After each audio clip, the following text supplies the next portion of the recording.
வருஷம் ட்ரை பண்ணேடா, இன்னுமாடா உன்னால முடிக்க முடியல. உங்க அப்பா சொல்லலாம், நீ இந்த 4 வருஷம் வேலை பார்த்திருந்தா உருப்பிட்டிருப்பேன்னு. உங்களுக்கு மட்டும்தான் உங்களை பத்தி தெரியும் எந்த இடத்தை தொடக்கூடிய சக்தி எனக்கு இருக்கிறது என்று.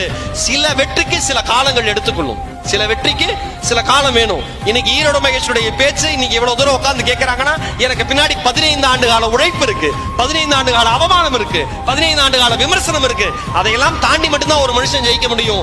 கோபுரத்தை பார்த்து வியக்கிற மனிதர்கள் யாரும் அஸ்திவாரத்தை பற்றி பேசுவது கிடையாது.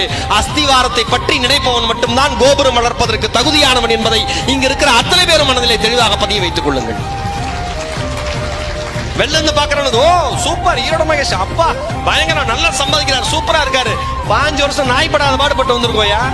யாருக்கும் அந்த வெற்றி அவ்வளவு எளிமையாக தெரியாது. ஒரு விஷயம் நம்மால எல்லாம் வச்சிருக்கான், அவன் படிச்சு அவன் ஜெயிச்சு அவன் உழைச்சு அவன் வாழ்க்கையில சக்சஸ் ஆயிட்டானா அதுக்கு பேர் உழைப்பு.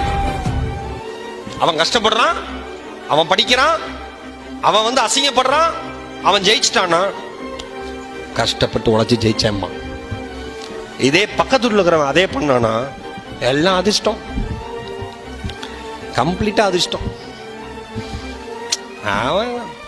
பாருங்க எவ்வளவு நாள் வருவான்னு பாருங்கம்மா.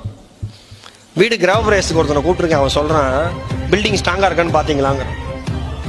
கூப்பிட்ட முதல் நாள் எவ்வளவு எண்ணத்துடைய மனிதரை நான் கூப்பிட்டுருக்கேன் பாருங்க. நான் சொன்னேன், அதுக்கு இங்க மட்டும் நிக்காதீங்க சார், எப்ப வேணா கல்லூடு உடனே.